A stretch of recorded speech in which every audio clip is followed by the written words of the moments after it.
So thank you very much. As I have been asked to be very brief, and I will try to complete it within 10 minutes. And the topic I'm going to speak on is BSS 5, that treats meeting through electronic modes. So this particular BSS came into force in December 2020. The reason, as you all know, that at the time the whole world and including Bangladesh was going under lockdown. People were confined in the home, businesses were stuck, and it was literally no activities was done.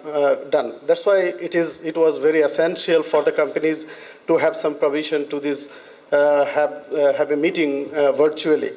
So in order to cater this demand, Bangladesh Securities and Exchange Commission, and also to avoid the risk of spreading the COVID-19 virus and helping to maintain social distancing, Bangladesh Securities and Exchange Commission came out with an order in March 2020, which is within 2 weeks when the country went into lockdown, allowing all listed companies a temporary relaxation for complying from the listing regulations as well as other securities laws for reporting. Those are related to the AGM, EGM, and general meeting, PSI, and holding meeting digitally. And few months later, in July in the same year, 2020, Securities Exchange Commission allowed companies to conduct this meeting, same meeting, and extended it a bit more, and incorporating the rights of the shareholder, voting rights and other rights. So these two order from BSEC was made the companies to allow the companies to hold meetings digitally, and at that time ICSB stepped in and they formulated BSS 5 that actually explains the detailed procedure, process, guidance, and as well as standard, incorporating all laws, regulation related to the holding general meeting.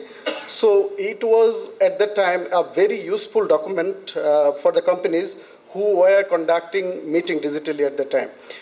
Later in the next year, March 2021, BSEC issued another directive that ultimately requires all listed companies to ensure certain other things a bit detailed related to conduction of meeting digitally.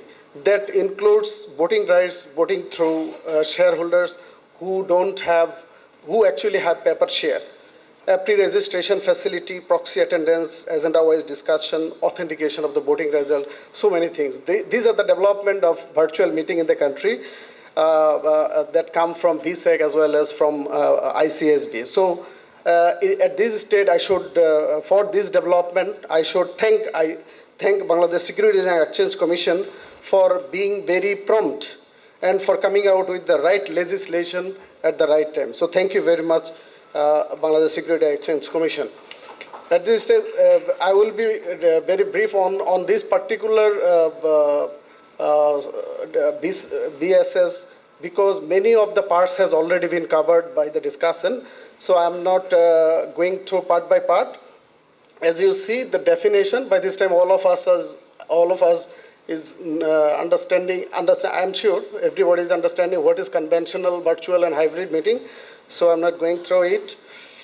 And also skipping the part 2, which is related to the standard on board and committee meetings, because I will speak on the general meetings more detail, because these things will be overlapping if I speak here at this moment. So I will skip some slides here. Yes, standard for the shareholders meeting is divided into two parts. One is the guidance and the other is the standard related to the convening meeting. So here guidance incorporated several other areas as requirement. The primary requirement is the company should ensure that the right technology is there in order to enable discussion so shareholders can log in. Company should also ensure that huge number of shareholders can join. So there should be the technological support for this.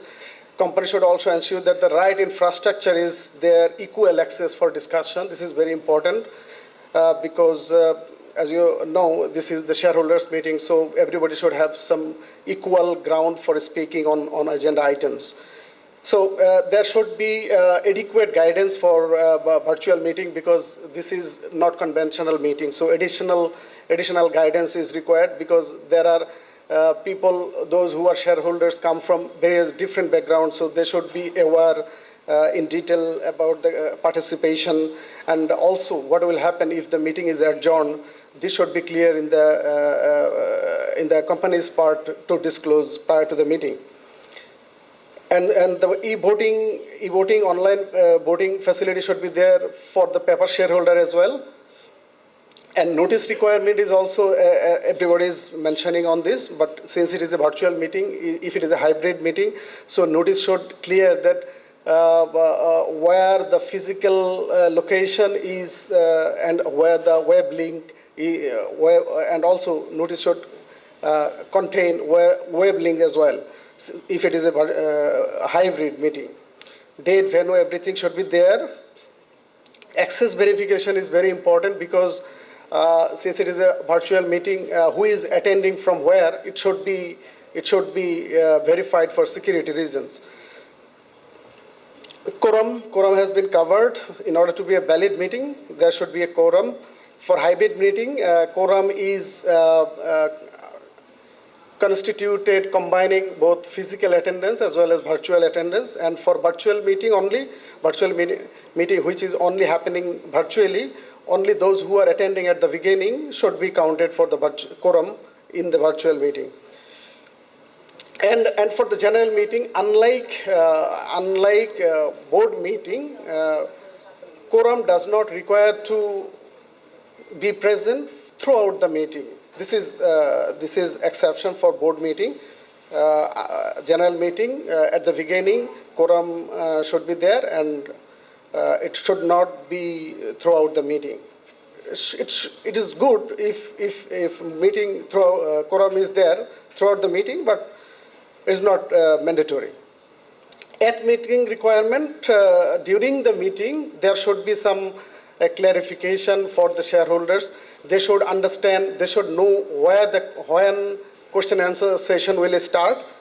And also the company secretary and the board should offer equal access to all the shareholders irrespective of their holding of shares and also irrespective of from where they are attending. They might be attending from various geographical locations. So this should be treated equally. And also for virtual meeting, it is good if we can offer a facility that everybody can see each other, at least they can see the directors, and directors also can see the shareholders as well. For voting and polling, all the requirements are similar, but since it is a virtual meeting, we need to keep in mind and should take some precaution about the voting facility, and it should be real time and e-voting facility for everybody, and we can this is standard recommend to open it at least 1 to 3 days prior to the meeting date. And for virtual meeting, hybrid meeting, show of hands is discouraged because it is because of the limitation of the technology. Show of hands may not be properly counted for voting purpose. So it is a duly demanded poll is advised by the secretarial standard in case any voting is required. So who can demand the pool? As we all know, I'm not discussing about it.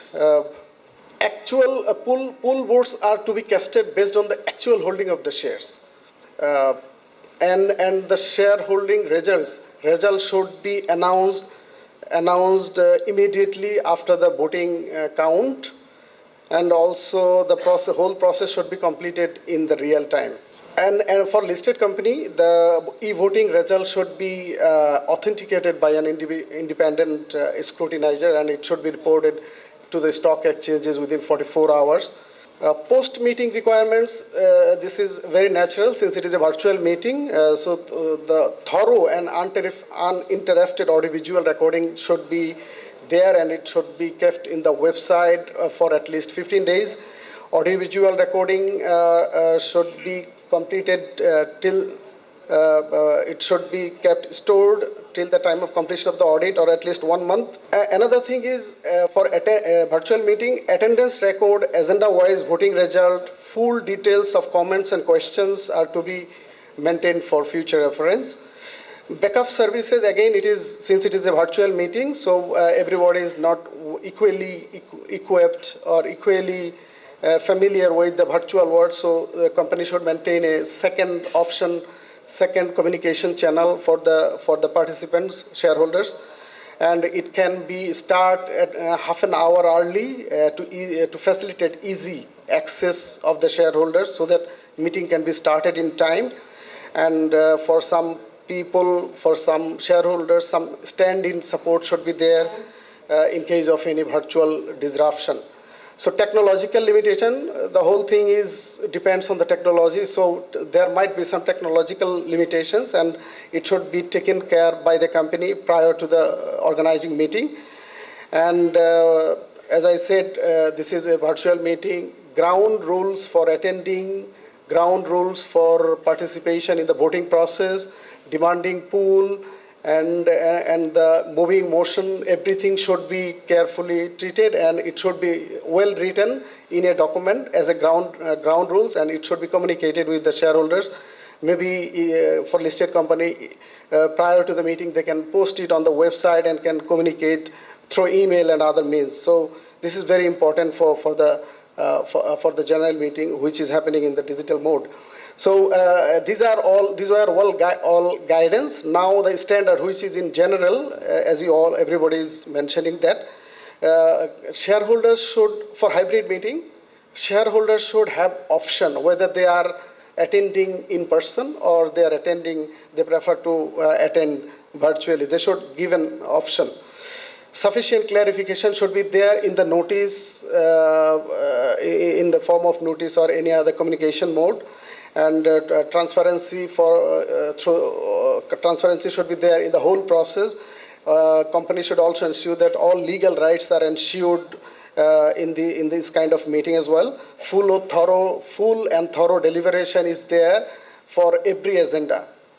Although it is a virtual meeting, no matter, but company should ensure that the full and thorough deliberations were there, and complete documentation. So these were my discussion on virtual meeting DSS 5. Before I conclude, let me share one thing. We all know before the birth of Bangladesh Securities and Exchange Commission in 1993, corporate governance culture in the country were relatively underdeveloped, and family-owned businesses and conglomerates dominated the corporate world. In 1993, the establishment of Bangladesh Securities and Exchange Commission provided some crucial regulatory framework for the capital market and introduced some certain securities laws in subsequent years aimed to enhance corporate governance standards by prioritizing protection of the investors' right. But again, in later 2006, 2012, 2018, and also this year, Bangladesh Securities and Exchange Commission formulated several other milestone legislations on corporate governance that paved the way for good governance in the country. As the corporate governance practices improved in Bangladesh, there was an increasing demand for skilled professionals who could help companies navigate the evolving regulatory landscape. ICSB just stepped in, and they are to fill the gap for providing education, training, skills to produce competent professionals with expertise in the corporate governance arena. So I would thank Bangladesh Securities Exchange Commission again for being very prompt, coming out with appropriate steps in promoting good governance in the country, and also promoting the profession of the Chartered Secretary as a governance professional through various legislation.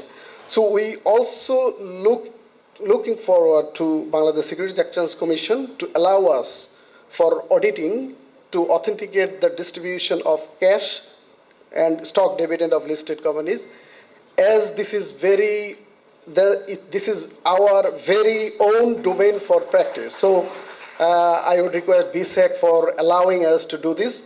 And finally, I believe we can complement with the Commission in achieving its goal, I would say our shared goal, that is good governance in the industrial sector in Bangladesh. So thank you. I would stop here. Assalamu alaikum.